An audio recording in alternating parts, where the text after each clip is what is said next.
Aujourd'hui, à Mémoire du Poison, nous allons parler de l'une des religions les plus importantes de la planète, une religion qui s'est répandue dans le monde, qui continue encore aujourd'hui d'influencer l'histoire de l'humanité. Aujourd'hui, à Mémoire du Poison, nous allons vous raconter l'histoire de l'islam, ainsi que les différences de ses principales branches. L'islam est une religion monothéiste qui a son origine au 7e siècle et qui est né dans la péninsule arabique grâce au prophète Mahomet. Ceux qui professent l'islam sont appelés musulmans, ce qui signifie essentiellement soumis à la volonté d'Allah. Tout comme le christianisme et le judaïsme, l'islam est également une religion abrahamique, c'est-à-dire qu'elle partage la croyance que tous les prophètes descendront du premier Abraham. En fait, l'islam considère Jésus-Christ comme un prophète parmi d'autres et Mahomet comme le plus important d'entre eux. Origine et expansion. Mahomet, qui est censé être né à la Mecque, a consacré sa vie à prêcher ses croyances et a recueilli les préceptes essentiels de la religion dans le livre sacré, les Corans. À l'âge de 25 ans, Mahomet a épousé une veuve riche nommée Khadija, avec qui il y a eu une fille, Fatima. La vie du prophète a été marquée pour les succès et ses échecs, et il a été persécuté à plusieurs reprises en tant que menace présumée par les autorités, finissant par fuir à l'âge de 40 ans en 622, lors d'un voyage épique connu sous le nom de les riches, qui marque le début du calendrier islamique. Ainsi, Mahomet est arrivé dans la ville de Médine et est entré en contact avec la communauté juive, qui rejetait ses croyances et ses interprétations de l'écriture sacrée. La bataille d'idées est née une nouvelle fois et a lieu de prières vers Jérusalem. Mahomet a commencé à prier vers la Mecque. Le prophète est progressivement entouré de nouveaux disciples et, à Médine, il a renforcé sa position en concluant des alliances avec les différentes tribus. La ville de Médine a accepté les croyances du prophète et avec Mahomet et ses disciples, ils ont formé l'Oumma, autrement dit la communauté musulmane. Et voilà, Mahomet était devenu un véritable chef religieux, politique et militaire. Vu les événements, un conflit a éclaté entre la Mecque où se trouvaient les opposants à Mahomet et Médine. Les affrontements entre Médine et la Mecque se sont soldés par la conquête de cette dernière par les musulmans en l'an 630. Après une série de mariages, 4 hommes ont pris le relais de Mahomet: Abu Bakr, Omar, Ali et Othman.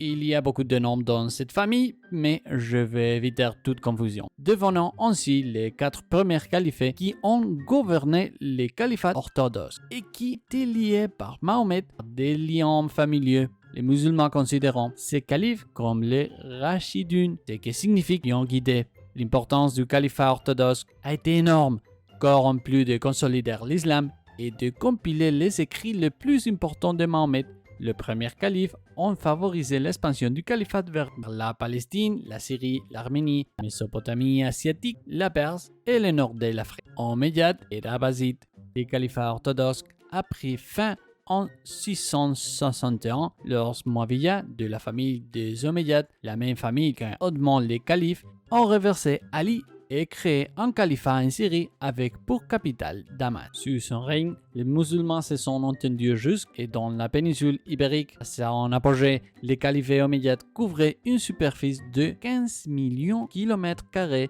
qui ont fait l'un des plus grands empires de l'histoire en termes de superficie. Ces succès a été clairement favorisé par la faiblesse des empires byzantins et sassanides. La prise de pouvoir par les Omeyyades a marqué un tournant dans l'histoire d'Islam, divisant ainsi les deux principales branches, les sunnites et les chiites. Les sunnites acceptaient Muawiyya et croyant que le califat ne se transmettait par voie de sang, tandis que les chiites considéraient la famille Omeyyade comme des usurpateurs et reconnaissait plutôt les descendants d'Ali comme les successeurs légitimes. De plus, une troisième branche d'islam a également émergé, les Kharidijim et Kharijites, que vivent actuellement dans la région d'Oman, ont fait défection en 657 et ont quitté les camps d'Ali. Enfin, la dynastie omeyyade, qui gouvernait la majeure partie du monde islamique, a été renversée par une rébellion dirigée par les Abbasides en 750. Les Abbasides étaient les descendants du plus jeune oncle de Mahomet,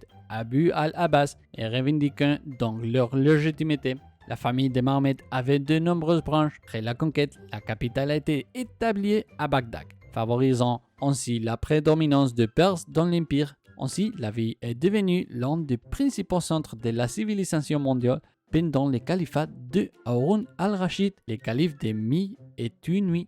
D'autre part, les survivants immédiats se sont installés en Al-Andalus, dans la péninsule ibérique. Là-bas, en 929, Abd al-Rahman III a établi le califat indépendant de Cordoue, qui est devenu un centre mondial de la science, de la médecine, de la philosophie et même de l'invention pendant l'âge d'or islamique. À cette époque, l'Espagne musulmane a connu sa période de splendeur et Cordoue rivalisait avec Bagdad pour ses artisans, ses savants et ses artistes. À partir de 1031, le califat de Cordoue s'est fragmenté en royaume de Taïfa.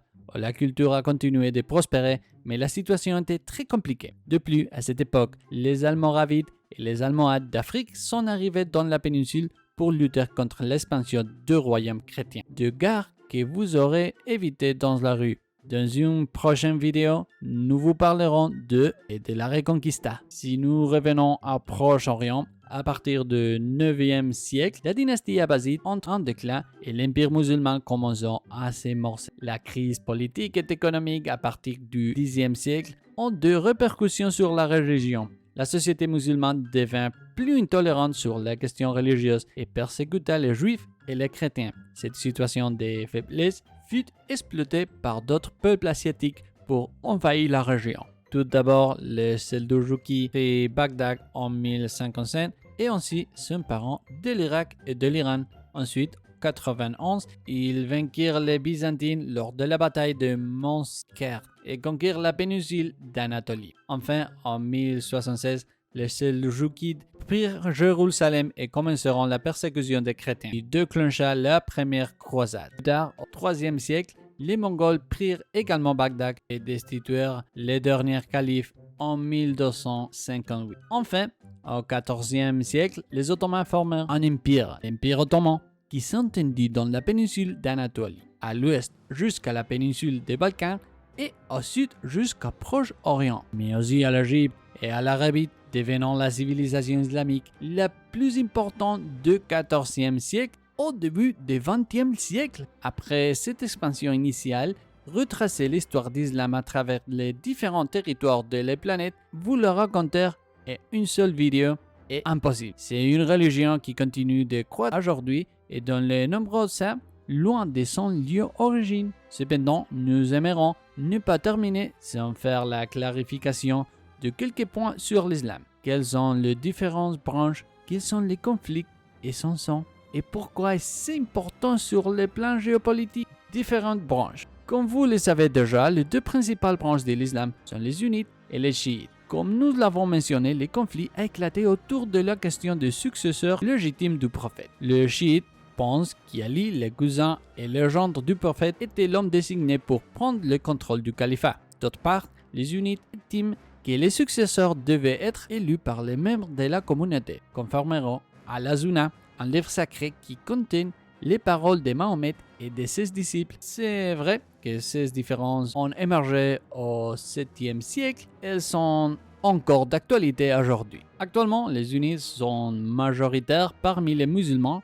90%, et se considèrent comme la branche la plus traditionnelle et orthodoxe d'islam. Ainsi, les sunnites vénèrent tous les prophètes mentionnés dans le Coran, mais en particulier Mahomet, considéré comme le prophète définitif. Contrairement aux chiites, les maîtres et leaders religieux sunnites ont historiquement été contrôlés par les dates. L'imam, de leur point de vue, est une férite religieuse sans plus, et par conséquent, les imams ont une organisation plus horizontale. L'Arabie saoudite est la principale puissance sunnite, mais ils sont également majoritaires en Afghanistan, Pakistan, Jordanie, Koweït, au Yémen, aux Émirats arabes unis et en Égypte, en Tunis, Qatar, Libye, en Turquie, en Syrie. En particulier, en Arabie saoudite, une tendance sunnite très conservative prévaut, le wahhabisme. Cette tendance prêche une interprétation littérale stricte de textes sacrés avec une nette tendance fondamentale. Il est courant de confondre le wahhabisme et le salafisme car les deux courants sont conservateurs et totalitaires. Et ils s'appuient en outre sur les mêmes croyants. Leur principale différence est que les Wahhabites acceptent d'avoir un roi pour appliquer la charia, ça veut dire la loi musulmane. Dans leur cas, cela est très pratique car l'Arabie saoudite est une monarchie. Cependant, les salafistes refusent d'avoir un intermédiaire entre eux et leur Dieu, autre calife, c'est-à-dire un successeur du prophète Mahomet. Mais il existe de nombreuses autres tendances et écoles différentes. Certaines d'entre elles étaient très puissantes quand leurs croyances ont été soutenues par des dynasties importantes ou par des dirigeants de pays musulmans. Un exemple est les Alaouites, une branche d'islam d'origine chiite qui continue la principale minorité religieuse en Syrie, mais qui est la foi professée par le président Bachar al-Assad. C'est très important de ne pas confondre avec la dynastie alaouite qui gouverne au Maroc, car elles n'ont rien à voir l'une avec l'autre. Les Alaouites du Maroc sont uniquement en lignée généalogique affirmant descendre de Mahomet et non une tendance ou une école de pensée. En fait, la religion de cette dynastie islamiste. Enfin, il convient de mentionner les soufis. Bien qu'on puisse considérer le soufisme comme une autre branche de l'islam, c'est plutôt d'une dimension mystique qui répond sur l'aspect le plus spirituel de la religion. Ainsi, aussi bien les sunnites, les chiites, les rajidites peuvent pratiquer les soufis. Revenons aux chiites. On estimait qu'ils représentaient environ un deuxième de tous les musulmans et étant donné qu'ils formaient une branche plus minoritaire que les sunnites, ils ont été persécutés à plusieurs reprises. Ils pratiquent une interprétation constante des textes islamiques et dans leur cas, les imams doivent être des descendants d'Ali, être le chef de la communauté, ce qui crée une structure hiérarchique très pyramidale. Les chiites ont un concept de martyr avec des rituels de deuil et un élément messianique distinctif. Ils sont majoritaires en Iran, Irak, à Bahreïn et en Azerbaïdjan. Les différences religieuses, politiques et économiques découlant de ces deux branches se sont cristallisées une énorme rivalité, principalement portée par deux pays, l'Arabie saoudite, sunnite, et l'Iran, chiite. L'escalade de tension entre ces deux camps éclatait de différentes manières et à de nombreuses reprises, faisant du Moyen-Orient un véritable nid de guêpes. Sur les plans historiques, la révolution iranienne de 1979 a lancé un programme islamiste radical des tendances chiites qui a défié les gouvernements sunnites conservateurs, en particulier dans les Golfe Persique. De plus, la politique de Téhéran de soutenir deux partis et des milices chiites au-delà de ces frontières a été compensée par les États du Golfe par un soutien accru au gouvernement et mouvements sunnites à l'étranger. Ainsi, les deux États ont utilisé les différents pays du Moyen-Orient comme un endroit pour livrer leur guerre par procuration. Un exemple en est la vaste destruction qui a eu lieu dans la guerre civile au Yémen. Cette guerre froide particulière a créé diverses zones d'influence au Moyen-Orient, en plus de soutien des puissances internationales. Dans la région, l'Arabie saoudite bénéficie du soutien des Émirats arabes unis, de Bahreïn ou de l'Égypte, tandis que l'Iran est aligné avec l'Irak, la Syrie et le Liban. En outre, l'Arabie saoudite est soutenue par les États-Unis, le Royaume-Uni et l'Israël, tandis que l'Iran compte la Russie et la Chine parmi ses alliés. En outre, on de Téhéran que de Riyad ont financé différents groupes armés opérant dans différentes régions, tels que l'armée syrienne libre, financée par l'Arabie saoudite et la Turquie, ou le Hezbollah au Liban, financé par l'Iran. Malgré tout, bien que les affinités religieuses ou idéologiques puissent aider à former des alliances, la géopolitique au Moyen-Orient, toujours guidée par les intérêts particuliers des États. Peut-être qui est aujourd'hui ton ennemi peut être ton allié demain. Et celui qui te vend aujourd'hui du pétrole et ne pas le faire demain. Si vous avez aimé cette vidéo, vous pouvez suivre Mémoire de Poison au YouTube et aussi à réseaux sociaux. Merci beaucoup et à bientôt.